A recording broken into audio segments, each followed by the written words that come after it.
We're recording. This is episode 92 of the Battle of Ohio podcast. The Bengals and Browns played in the 98th Battle of Ohio this weekend, and the Browns came away with a 21-16 victory, completing a season sweep, sort of, over the Cincinnati Bengals. I will say, though, the Bengals were resting almost all their starters, and the few that did play weren't in for very long. The Browns did play almost all their starters. So, and the Bengals still almost came back and won. So, I mean, does it really feel like a win, Browns fans?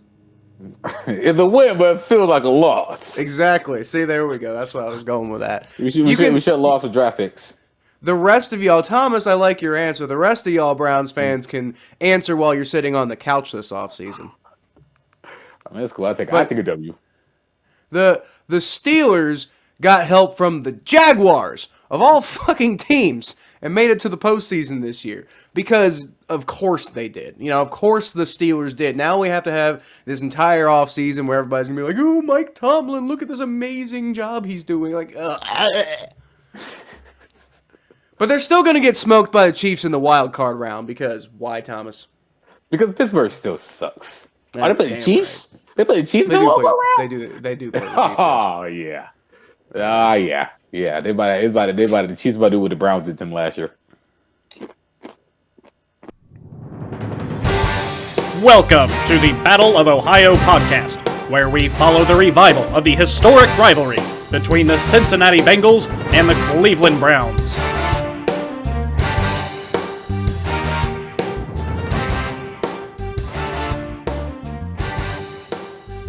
I was kind of hoping y'all would play them in the first round. The Chiefs? No. No. Y'all played the Steelers in the first round. Oh, yeah, no.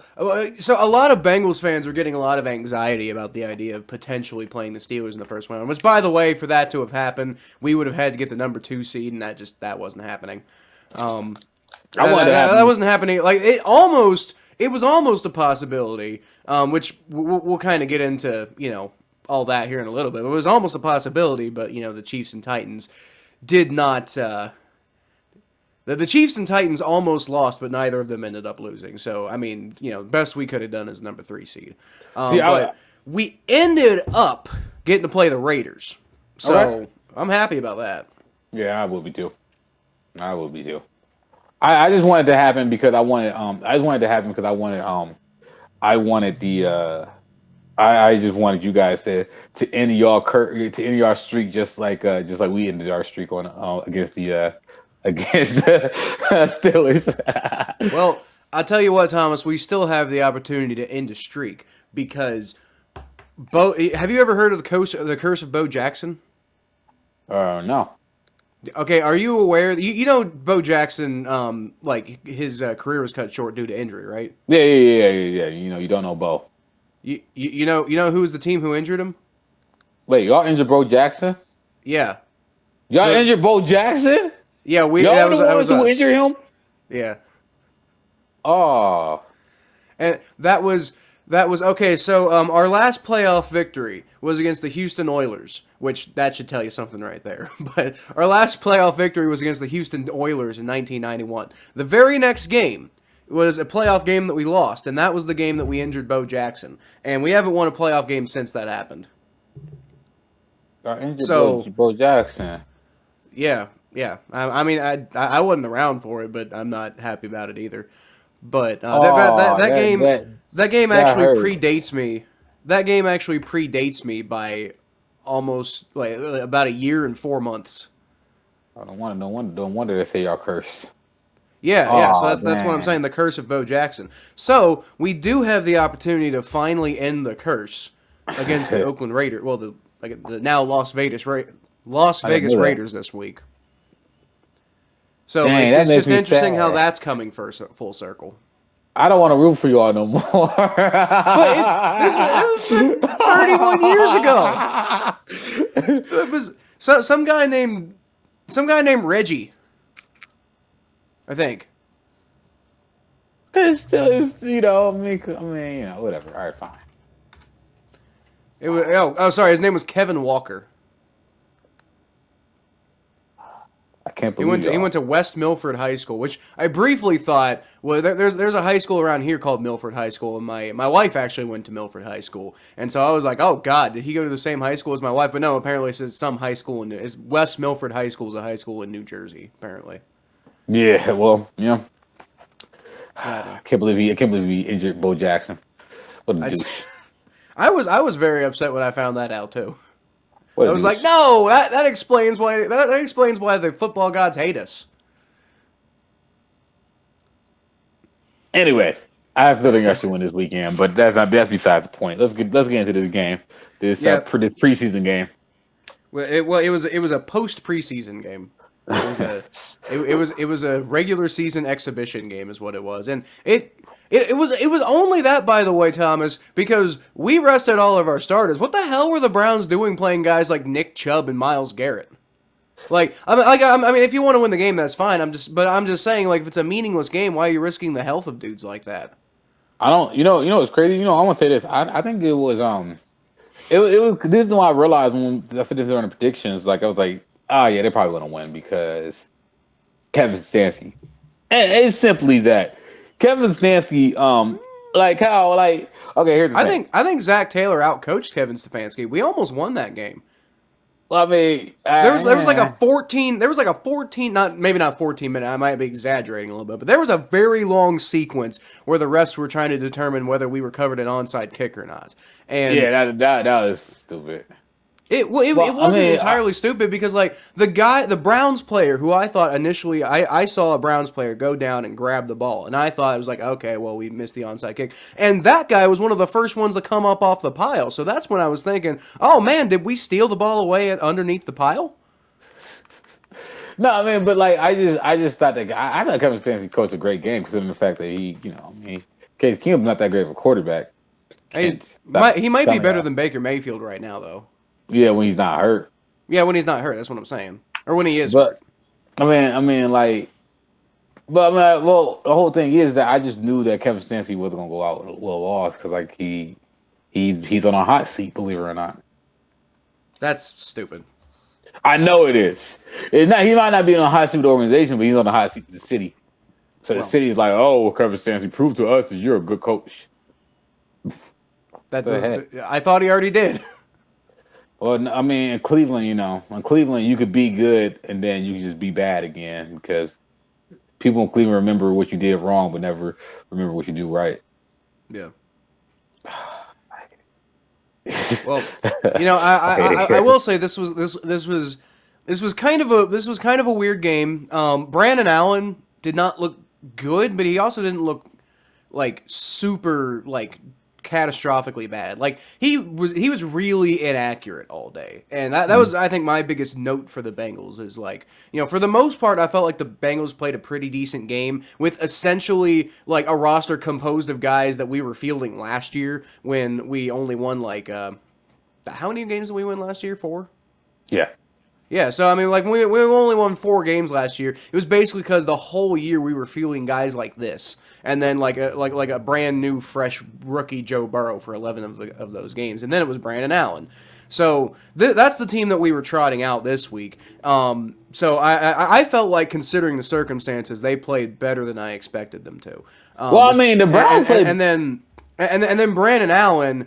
Yeah. In particular, like, he was overthrowing dudes the whole day, and that was part of the issue. But he wasn't throwing dangerous balls, though. Like, I mean, he wasn't throwing interceptions, and I really feel like Brandon Allen proved to me that if for some, knock on all the wood I can possibly find, if something were to happen to Joe Burrow in the playoffs, then I feel like Brandon Allen could probably, with the full depth of the Bengals starters and like the whole real team actually playing, instead of like practice squad guys that can't like pick up for his mistakes and stuff like that. If Brandon Allen's playing with like the full go Bengals roster, I feel like Brandon Allen might be able to make some things happen enough to go win a game or something like that. Now, I don't know if we're going to be winning the Super Bowl with Brandon Allen, but I feel it made me feel somewhat confident just to see that he's not out there throwing picks and stuff like that. He had one play that should have been picked. And other than that, he was, he might have been inaccurate, but he was throwing either to his guy or nobody. A lot of the times it was nobody. my whole thing is that for the Browns to play, for the circumstance the Browns have, they play really well. And Kevin Stefanski, like the playbook just looked completely different today or yesterday than it did any other game. Like he actually was running like the plays that he ran last year. I'm like, whoa, he ran his offense, and it looked good. Journey's looked good, and he's special. Honestly, man, if Case Keenum played all season, we would probably be in the playoffs right now. Possibly. I think you'd be in over the Steelers at the very least. I mean, but here's the thing, though. Like, that's the whole point, though, is like that. Like Baker should shut it down, but why didn't Baker shut it down? Was the question. Well, Baker didn't shut it down probably because Baker didn't want to shut it down. Like Baker, you got to remember Baker's playing for incentives. Baker's playing for his big extension and stuff like that. And also, I think he's got a sense of loyalty to his team, and he feels like if he's not in, then the Browns are gonna potentially suffer. And if I had to bet, Baker Mayfield probably doesn't believe in Case Keenum to be the guy who wins them games. He probably thinks if I'm not in, then the Browns aren't going to be winning games, so we need to go win games. And what should have happened, I think, is Kevin Stefanski should have been like, okay, no, Baker. Kevin Stefanski should have been the adult in the room and been like sit him down and be like, hey, no, trust me, I believe in Case Keenum even if you don't. And, you just need to get rest and get healthy, and, we'll try to, see what we can do without you. And if he'd done it early enough in the year, I think he could have come back and been and had a good, down the stretch kind of campaign and gotten y'all in the playoffs that way. How do we not know that Kevin Stefanski didn't do that? Well, because Baker still played. That's what I'm saying though. I keep on stressing that. How do we not know? I don't know. I just don't know why, but I don't know why. But something's telling me that it wasn't Kevin Stefanski that want to keep playing. It just doesn't make sense to me that Kevin Stefanski would be the one that's like, hey, let's keep on playing Baker Mayfield because he got to see it. He's a smart dude. I don't know. I don't know, man. It's just weird. The whole situation is weird to me. You already heard my theory, but I'm not gonna make accusations. I mean, as far as the game goes, though, I mean, Keenum did have that fumble that led to a touchdown. He had that pick, so I mean there was that. But I mean, he didn't look bad. I thought the playbook looked really well actually. I thought Kevin Stefanski, for them to be a team that wasn't playing for anything, for them to come out and win at least, they could just lay down and die.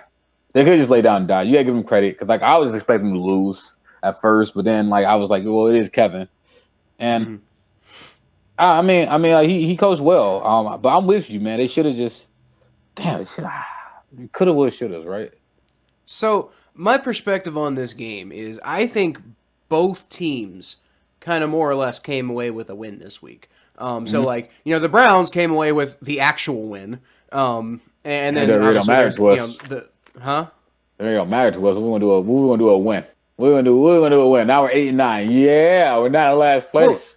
Well, yeah, but I mean, you were already not going to you were already going to have a lose. You clinched a losing season the week before, so it's if you're going to get a win at all, you might as well get an actual win. So the Browns got a win, and then the Bengals, I think, the Bengals played their backup players, and their backup players, I felt were really competitive and kind of fought to the bitter end with a mostly starting caliber NFL roster.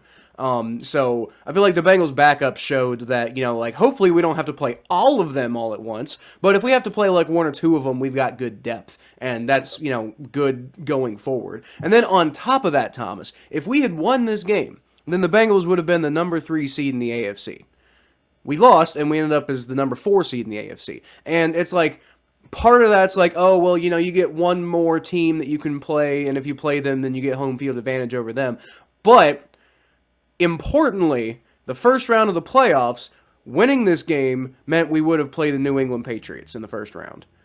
We lost this game, and now we draw the Las Vegas Raiders, who we've already beaten, by the way. We beat fairly decisively. I mean, it was mostly a close game, but we kind of pulled away at the end, and the Bengals passing offense was not anywhere near what it's been lately in that game. Joe Mixon had a big day, and we won that game because of that. But So the Bengals didn't come away with like a win on the record sheet, but I feel they came away with a win by setting themselves up well for next week. Oh yeah.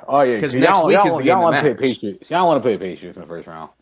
I've already said I'm not scared of the Patriots. They just lost to the Dolphins, so Man, I'm like, not scared of the Patriots. It's not so much that it's just like if I can pick a team to play, I'd rather play the team that is a lot, like I said, there's a lot of things going on here. There's the potential. It's like 31 years later. If we beat the Raiders, then we can end the curse of Bo Jackson by, finally, like beating it against the team it started against. That just kind of seems like a full circle kind of thing. Yeah. And then on top of that, the Raiders, I feel, are, a less good team than the New England Patriots. So if we're out here, if a big deal of Bengals fans right now is winning that first playoff game in 31 years, and I'm more confident against the Bengals' ability. I'm confident in the Bengals' ability to do that against either team, but the more likely team, I think, is the Raiders. So I think we kind of lucked out in the way that like everything kind of settled.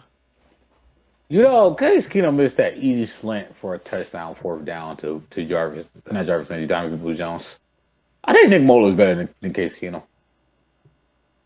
But Nick Mullums, whatever his name is. You think so? You think so? I don't know. I don't know about that. I think Case. Yeah, he didn't play bad. Like Nick Mullins was just more erratic. Like he almost beat the Raiders. Okay. The Raiders weren't playing very well in that game either. Yeah, but like you got to realize, like he didn't just almost beat the Raiders. Like the Browns had 22 players out that game. Right, but I feel like Case Keenum would have beaten the Raiders. Like there's the difference.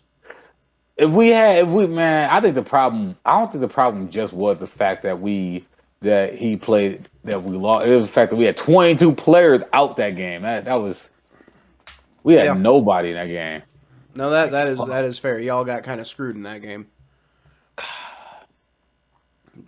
But then again, there were also a lot of other games that the Browns really probably could have won and made the Packers game not matter. Right, the Packers game, and it just came right back and beat the Packers.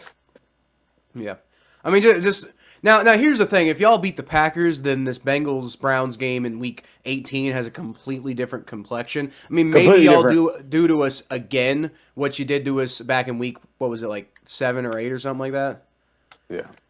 But maybe that happens again. But at the same time, you're not getting the Bengals practice squad players. You're getting, Joe Burrow and Jamar Chase, and at their full level of like I said, Joe Burrow's thrown for nearly 1,000 yards in Week 17 or in Week 16 and 17. So I mean, is he really going to have a terrible game against the Browns again? Honestly, Baker Mayfield need to go get surgery anyway. So like it's whatever. I mean, like they finished the season 8-9 though. You realize. That's what the second best record the Browns had in the last 10 years. That's sad. This horrible season. This is a horrible way. You don't know anything about this. Since 2008, this is the third best record the Browns had. That's sad. Since you're not even counting. You're saying since 2008, so you're not counting that 2007 season, which was actually pretty damn good. Oh no, that's the season I was counting. I'm sorry. All right, look. All right, let's take it back to '99. Since 1999, this is the fourth best season the Browns had. Well, and me and Aaron on the Bengals Browns preview, we mentioned how this is now the Browns' 20th losing season in the last 23 years. Well, this is the best losing season they had so far. This is the best losing season. It's a losing season, but it feels like a winning season. Definitely doesn't feel like that. It definitely feels like a losing season. No, it feels like a freaking losing season.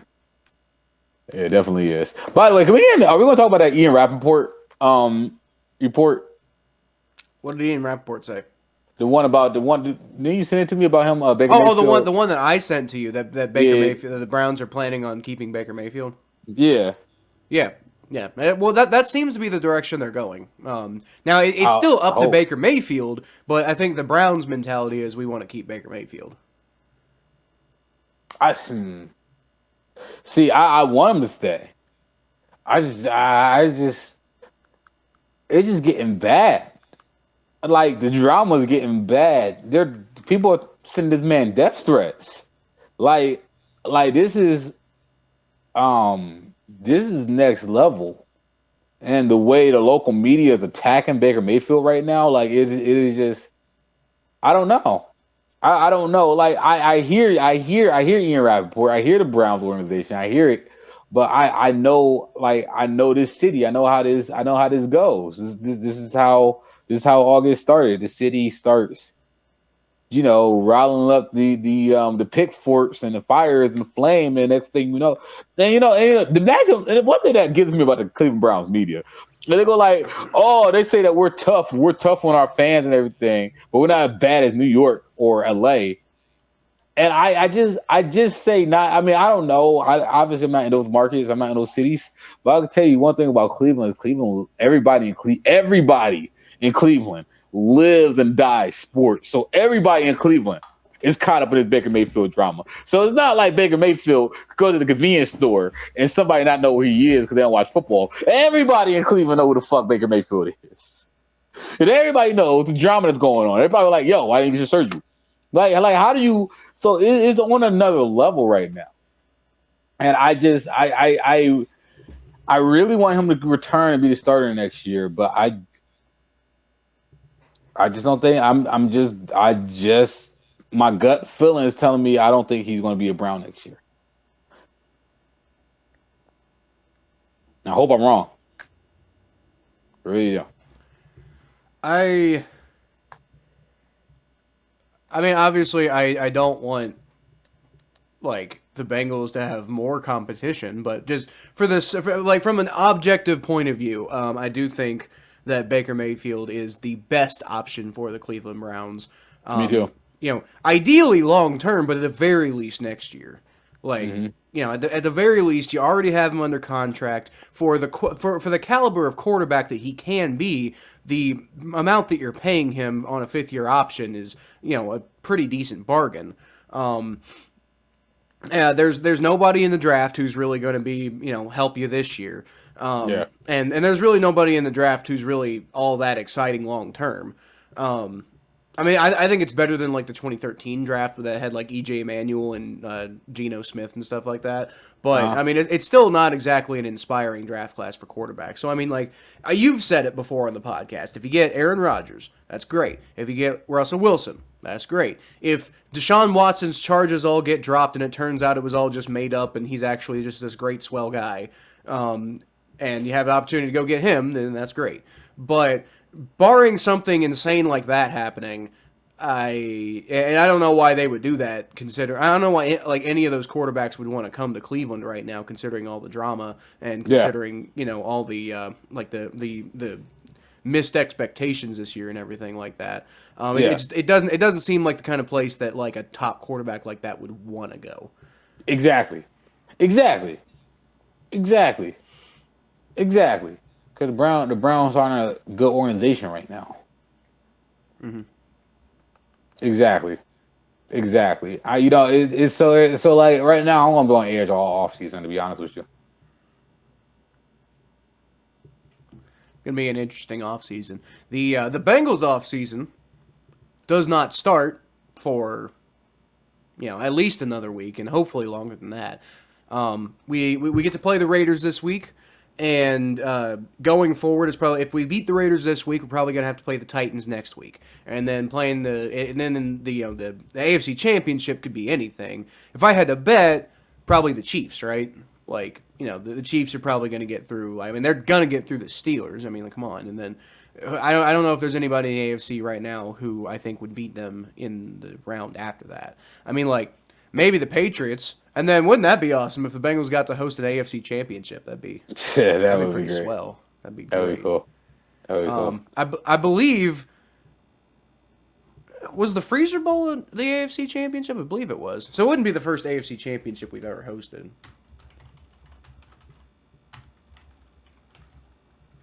Now, yeah, it was the AFC Championship, so it wouldn't be the first AFC Championship we've ever hosted before, but it would be the first time that we've ever hosted a football game of that caliber in my lifetime. The only other games we've hosted 2 wild card round games in my lifetime, and both of them, well, you know.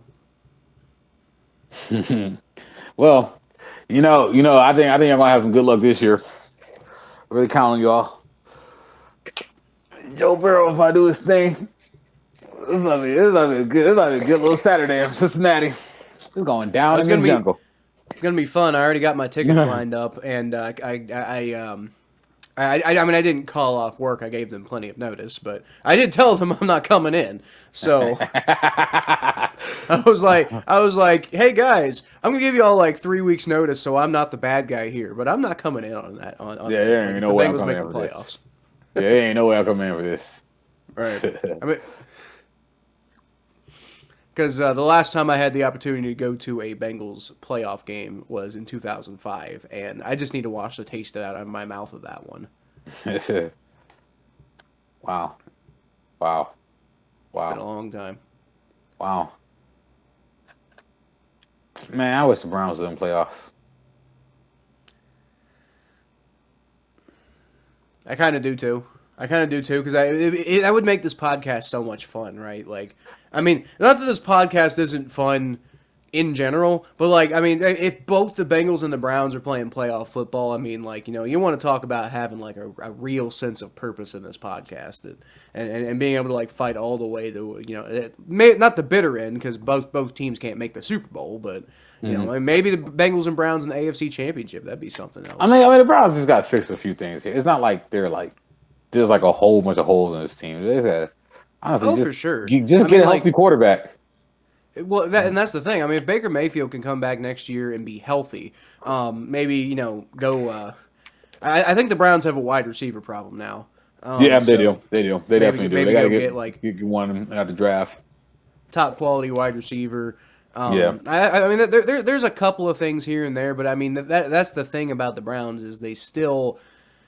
Like, if it weren't for the drama, I do feel like a Russell Wilson or an Aaron Rodgers or, even a Deshaun Watson would want to come to Cleveland. But I think because of the drama, that's why quarterbacks would avoid it. And the fact that they didn't win this year.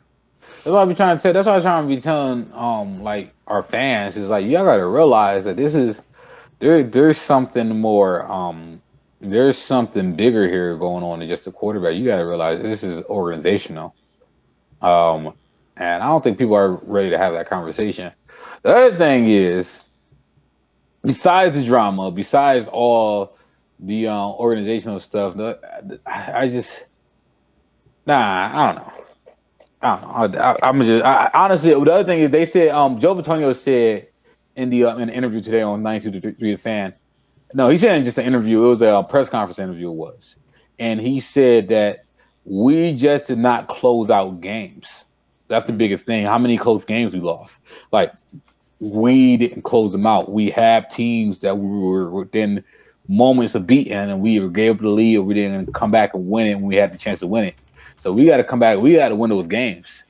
And he said we did that last year. Last year we closed out games. Like last year, if Baker Mayfield throws one less pass, then we don't make if he makes one less incompletion last year, we don't make playoffs last year when we played y'all. Mm-hmm. We're that close to not making the playoffs. A touchdown to Donovan Peoples-Jones. What a beautiful job. So look at it this way. You got the Kansas City game at the beginning of the year, 33-29.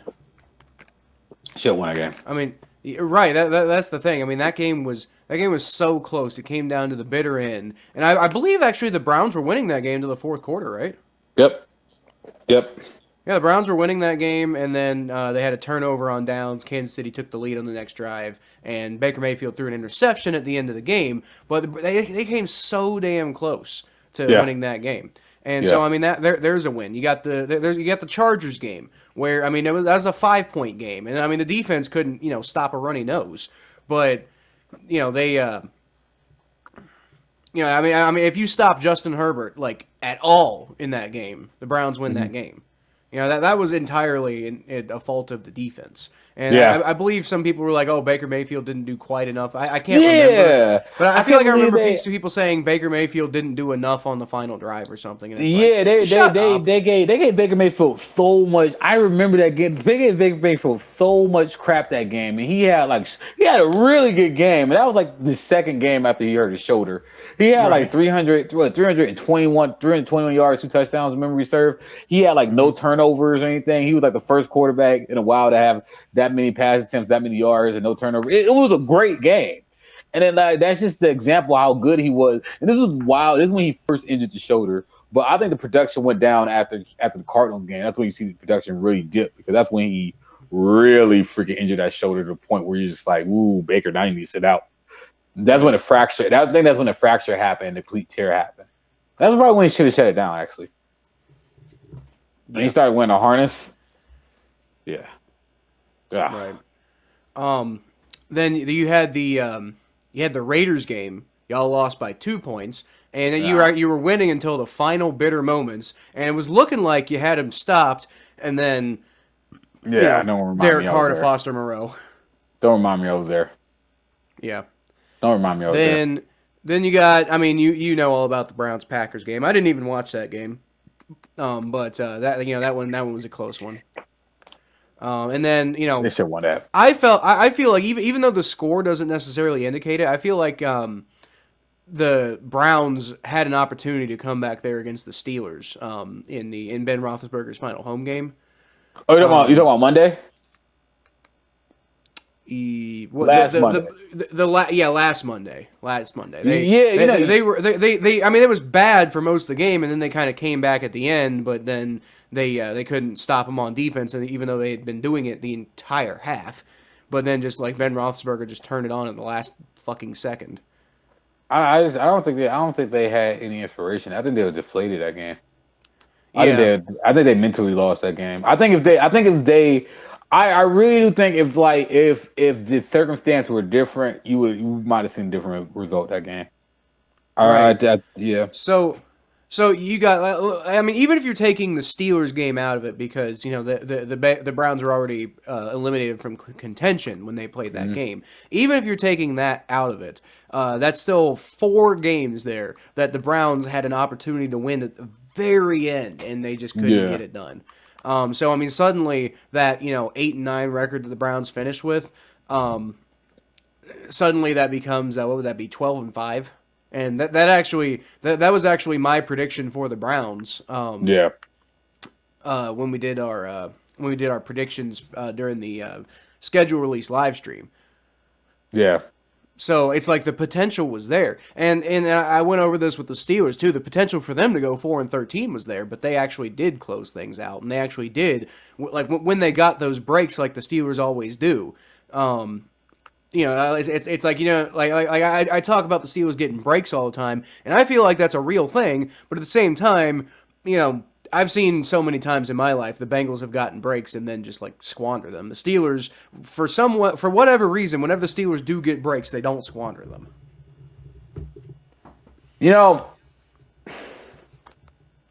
Man, see, I don't want to say, because I don't want to even make no predictions or thoughts on next year, because I honestly don't know what the quarterback situation is going to be next year. Well, I wouldn't do any predictions on next year anyway, because this year isn't over. No, I mean, it's just that I'm just like the off. I'm telling you, the off-season talk, the Browns going to dominate the off-season. Would not just the freaking not just the freaking podcast. I mean, nationally, they're going to do something. Watch, they're going to do something stupid. Well, the Browns always dominate. Do something stupid. Well, I wasn't gonna say do something. Sometimes they do something stupid, but usually the Browns are always making some sort of big fucking move. At least over the like the last 10 years or so, the Browns are always in the news for making some big off-season move, and they're always in like the top 10 lists of teams that won the off-season and stuff like that. Who cares about winning the off-season though? I mean, honestly, at the end of the day, who cares you care in the off-season when you feel like it's going to give you a chance to do something during the season. Problem is you actually have to do something during the season. I mean, I was hyped about Jadeveon Clowney. Our defense, I thought our defense looked good. Our defense finished 5th. So, I mean, our defense was good. We had the 5th best defense in the league. But So But yeah, the Oh wait, you go ahead. no, I'm done. I'm done. Go for it. Okay. So yeah, the I guess I don't really have a whole lot more to say about the Bengals and Browns. To tell you the truth, I think Not me neither. I think we pretty much said it all. Like I said, this game was like, who cares really? I mean, there wasn't hardly much of anything to say about this game. I mean, like it was a glorified exhibition. Right. It was a fine game, but I wouldn't say it was like worth much of nothing. It was like the boys just went in the backyard and played some football, and they went in the house and had some turkey or something. Right. It was like, like I said, I think the Browns. I think the Browns acted like they didn't want this game, but the fact that they played almost all of their starters makes me think that they did want this game. They wanted to at least we had a bad season, but at least we went out there and we swept the Bengals. And I mean, and I'm not gonna lie, dude. I was live streaming this game, and I kept saying, and I said in my recap video that actually I think just went live 11 minutes ago on my YouTube channel. I said on my recap of the thing, I was like, man, I didn't want to get swept by the Browns. Like, I mean, I don't care if this was a meaningless game. I didn't want to get swept by the Browns. But I think at the end of the day, the Browns clearly wanted this game a little bit more than the Bengals, and it's evidenced by the fact that the Bengals played their practice squad players intentionally, and the Browns did not. Like, I mean, they sat the guys who they had to sit. There was like Ronnie Harrison was out, Baker Mayfield was out, Troy Hill was out. But that was about it. I mean, That's yeah, about it. We much. thought Myles Garrett wasn't going to play in this game. He did. We thought Nick Chubb wasn't going to play in this game. He did. We thought Jarvis Landry wasn't going to play in this game. He did. So I mean, this was almost a full strength Browns team, and I'm proud of the Bengals for coming close to it despite playing practice squad guys. Yeah, the Bengals play really well. The Bengals play really well. They're going to look good and go in the playoffs. And I'm also proud of the Browns just not laying down and dying. So shout out to you all for not dying. I mean, y'all died, but y'all didn't. Y'all didn't die. Y'all didn't lay down and die. Y'all went down swinging. I feel that's a testament to the team that Kevin Stefanski's building. Exactly. So any of y'all who want to fire Kevin Stefanski, shut the hell up. Exactly. It's just completely stupid. Like you don't fire a guy after he was coach of the year last year. You just don't do it. You do in Cleveland. Well, yeah, I know Cleveland kind of does that. They're like I think I also said on I think I said this on my power rankings, which I still haven't finished filming yet. But I said the Browns' problem, and it's always my entire life this has been the Browns' problem. But they just don't stick by people. You know, they don't want to develop anybody. They just like if it doesn't hit right away, and that's why I think Baker Mayfield's gotten 5 years is because he did hit right away. His rookie year was really good, and then I mean there was like some ups and some downs after that, but there was always going back to like well, we know this Baker Mayfield guy can be really good, and I feel like that's the reason why Baker Mayfield's getting 5 years is because he had that really good rookie year. But if his rookie year had looked similarly to the way it's been looking, which is like a lot of good and also a lot of bad, I feel like he would have gotten run out of Cleveland like two or 3 years ago. I mean, he also had a good year last year, but I mean, by the way, I'm looking at these top 10 defenses in the league. Top NFL defenses. Okay, so what do you have? What do I have? I'm on the footballdatabase.com because NFL.com doesn't really have a good way of sorting the teams. Yeah. The best teams in my opinion, the best way, at least as far as basic, there's better stats like advanced stats that you could go through that I think better define things. But as far as just basic stats and just like doing a quick kind of look through, I think the best there's two things that you could really go through. And so it's points per game and yards per game. So in terms of yards per game, the top 10 teams 1, 2, 3, 4, 5. 1, 2, 3, 4, 5, 6, 7, 8, 9, 10. Okay, so number 10 is the Philadelphia Eagles. Yeah. They're in the playoffs. The Green Bay Packers are number 9. They're in the playoffs. Mm-hmm. Denver's number 8. Shit, are the Bengals not on here? Oh, the Denver's Bengals are number way 8. down there. Damn. Yeah, no, that's what I was saying. Denver's number 8. New Orleans and Denver's not in the playoffs. New Orleans Saints also not in the playoffs, are number 7. Chicago Bears, which is a team that I guessed earlier. And then Cleveland Browns are number 5. Yeah. New England Patriots, number 4. San Francisco 49ers, number 3. Carolina Panthers, Number 2. number 2. And then the Yep. Bills are number 1. The Carolina Panthers. By the way, the Steelers are 24th in yards allowed. And they're in playoffs. How? See, How are I the don't Bengals know. not ranked higher? I don't understand. I'm baffled by these numbers too. I mean, I guess the numbers don't lie, but what the numbers are telling me is that offense wins championships. Yeah.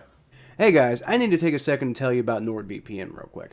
I'm sure you've all heard about it because they're everywhere, and it's for a good reason. This is the absolute best, sleekest, and easiest to use VPN out there. Trust me, I've used a few different VPN services for various reasons, and this is the one that I settled on because honestly, it's, like I said, it's the sleekest and easiest to use.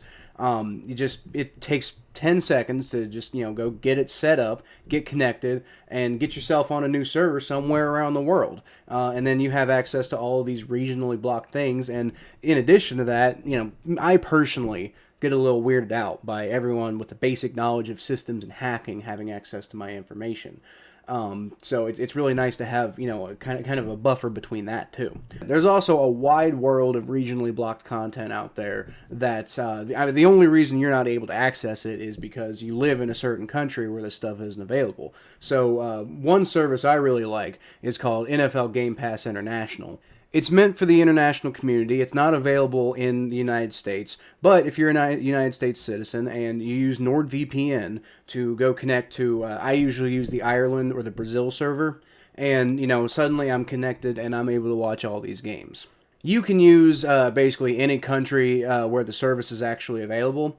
Then I pull up the broadcast, sit back, watch the game. Any game. They have all of the NFL games throughout the entire season on this service. And then you also get access to all the normal NFL Game Pass stuff too. So, replays, all 22, the kind of stuff that's, some people just enjoy having NFL Game Pass for in the first place. I do exactly that every Monday and Thursday night when we do our live streams, where, me and Thomas make our predictions or talk about the predictions that we made. We do it during the Monday night and Thursday night games where we're watching the game and reacting. And the way that I have access to that is I have an NFL Game Pass International.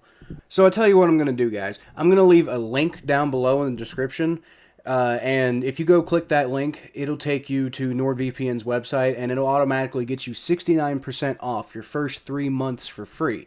That's only $3.67 a month, guys. For, all the wide world of access and, protection that VPNs give you, I think you can spare $3.67 a month. To me, that's a really good deal.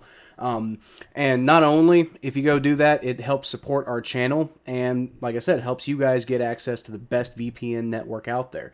Seriously, I really recommend it. So go down on the link in that description and get 69% off your first 3 months of NordVPN for free. Stay of the AFC North. Stay of the AFC North. Okay, so the Pittsburgh Steelers, I don't know how it happened. I mean, I do know how it happened. I can tell you. I can literally just tell you, literally how it happened. But the Pittsburgh Steelers made the playoffs, dude. Why is God cruel? Why do the football gods hate us? And I'm not saying this because I hate the Pittsburgh Steelers. I'm saying this because the Pittsburgh Steelers are awful. Nobody wants the Steelers in the playoffs. You're gonna get the Steelers are drawing the Chiefs. All you're gonna get is the same thing that happened a couple weeks ago. The Chiefs are gonna beat the Steelers like 35-0, and it's gonna be the most boring playoff game of literally all time. What do we do to deserve this? And now we got to hear all about Mike Tomlin, he's this wonderful coach who does us a good job. And I mean, I got to admit, I'm not gonna lie, I got to admit, you got to give the man credit. Despite all his flaws that I think have put the Steelers in a lot of these precarious positions, he still finds a way to be at least in the playoff mix every year. And never have a losing record. I mean, it's true, though. So, I mean, I hate it, but I got to give him props. He did it. I thought the Steelers were going to go 4-13 this year. And, I mean, the fact of the matter is they would have gone probably about 4-13 if they hadn't finished off a lot of those games that they somehow found a way to finish off. But they did, and I hate you. I hate you. But, God damn it, I respect you. You suck, Pittsburgh. But I got a better ran franchise than mine. What did I tell me? Yeah. What did I say about my crappy franchise? I'm just glad we not only swept them but just beat the shit out of them this year. Like, they don't haunt me anymore. Like, I still hate them because I'm never not gonna hate the Steelers. I gotta be like 80 years old and the Bengals could be like 14-time Super Bowl champions and the Steelers could be like 0-17 for like 15 straight years, and I'd still hate the Steelers. Fuck the Steelers. By the way, the Bengals are 4-0 against other AFC playoff teams. Yeah, I know. That's insane. We swept the Steelers and we swept the Ravens and then got swept by the Browns. Like, I'm just like, how? No, I'm saying y'all 4-0 against other AFC playoff teams. Like, if you look at the teams the teams that y'all played are in the AFC playoffs, y'all 4-0. Well, including the team that we're playing this week, the Raiders. Mm-hmm. But so the Ravens, man, you called it, Thomas. They went from 8-3 to 8-9.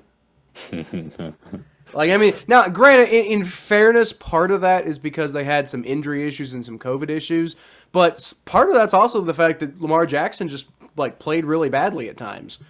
Mm-hmm. Like, I mean, I know he hasn't been playing the last few weeks, but before that, they were losing games partially because Lamar Jackson was not playing well. Yeah.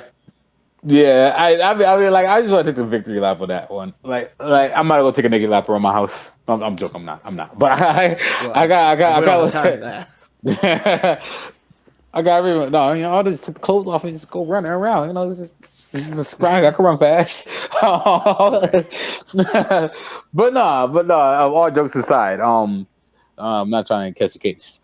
But all jokes aside, no, you got to give it to them, man. I mean, like, the Ravens really did muff it up this year. They really fumbled this one. Yep. It's just, all they had to do was just win 2 games, and they lost 5 in a row. They lost 6 in a row, I believe. and here's the thing. Considering everything that happened, I need to confirm this real quick. I could be wrong, but considering everything that happened, I believe if they had beaten the Steelers, then the Colts would have made it. So okay, so the Ravens had no chance of making the playoffs. I was thinking if they had beaten the Steelers, they would have made the playoffs. But I think they would have needed like another game or two to fall a certain way for them to make the playoffs. But man, they had them, and they just couldn't get anything done on offense. And like the Steelers did not play well in that game. Like, I mean, Ben Roethlisberger kind of came alive a little bit at the end. That last drive for the Steelers kind of looked like vintage Ben Roethlisberger a little bit, but. For the most part, it was just not there for the Steelers. And, I mean, like, Ben Roethlisberger, 2 weeks in a row now, he's having this, retirement, he's having this fucking retirement party. And he's basically just having, he's having cupcakes, cupcake teams brought out to him, like lambs to the slaughter, for his victory ceremony. And that's all it is. It's a ceremony. He's not playing well in these games. It's just the teams that he's playing are complete crap. When he plays the when he plays the Chiefs next week, it's going to be a lot like the way that they played the Chiefs like a couple weeks ago when they got absolutely killed. I hate it. I just think it's funny the Ravens lost 6 in a row.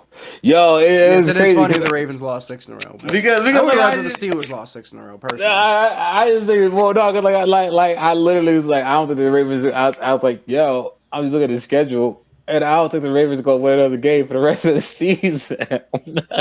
We gotta find that video, because I'm pretty sure right after the game, I was like, it's gonna sound like I'm bitter because we lost to them. It's gonna sound like I'm bitter, but I'm gonna be honest. I just don't think Lamar looks that good this year, and got a lot of problems. The fact that Lamar Jackson made the Pro Bowl over Joe Burrow is just all. If you ever needed any proof to not take the Pro Bowl seriously.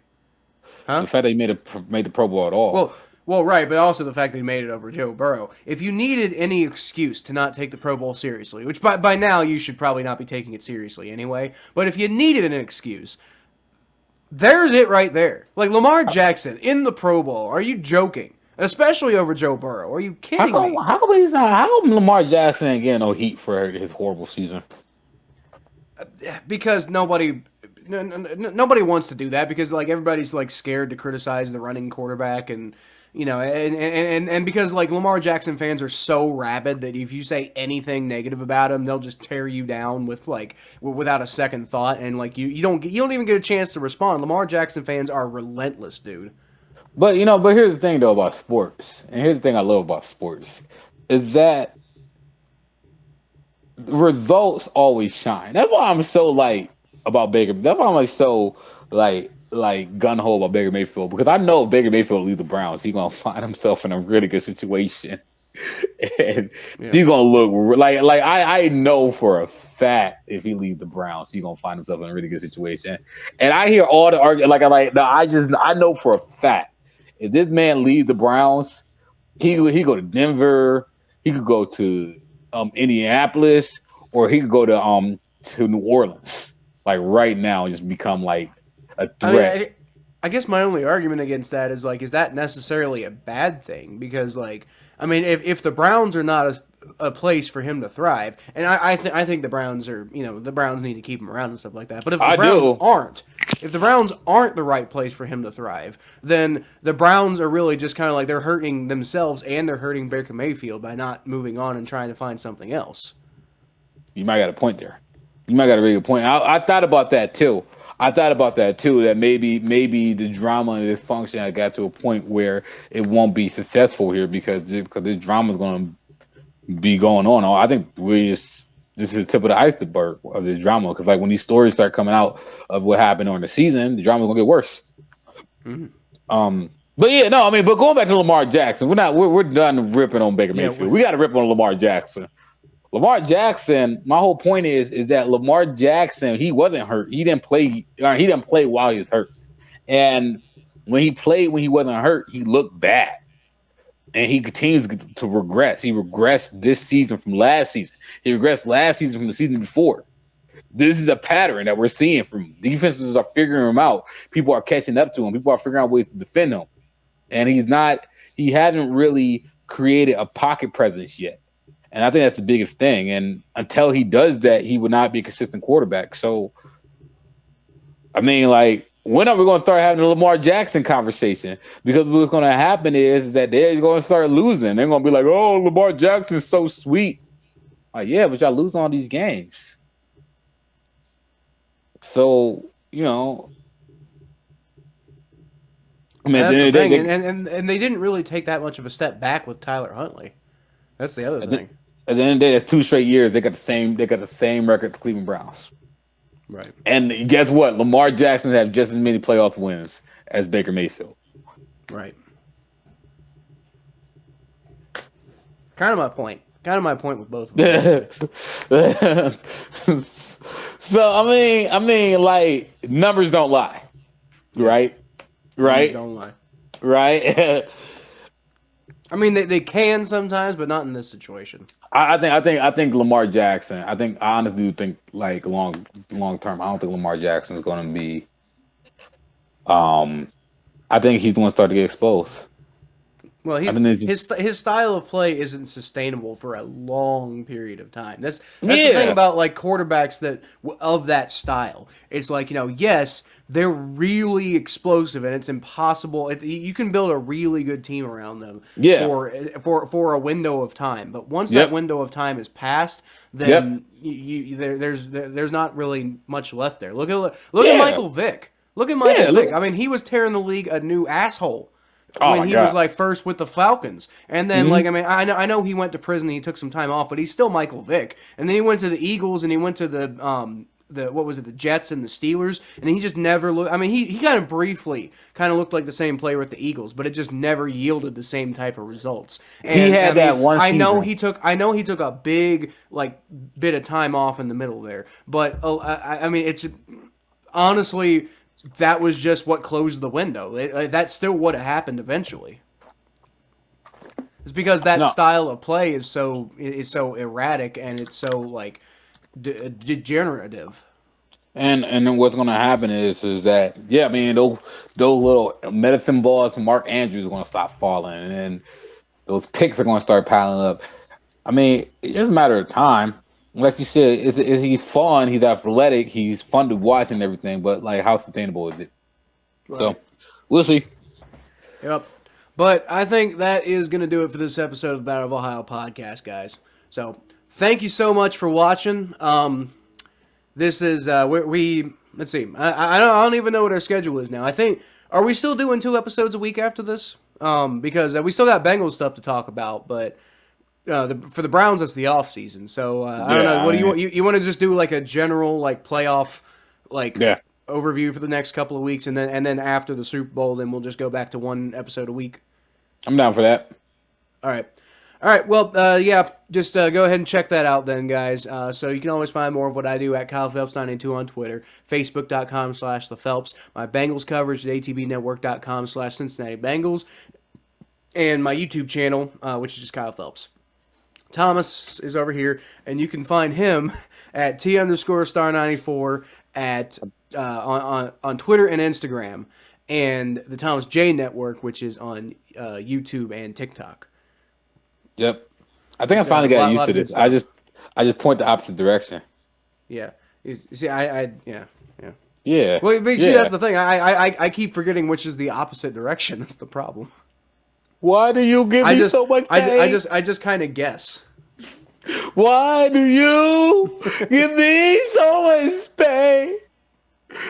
But I love you though. Here, have a Frito. There you go. Just take that Frito. Eat that Frito. Oh, this is a Dorito. Here, eat that Dorito. There you go. You deserve that Dorito. There you go. Just. It's a tiny ass Dorito. What the hell? It's a tiny ass helmet. Okay. All right, but yeah, that's pretty much it, guys. So I'll leave y'all with who day. Go Browns.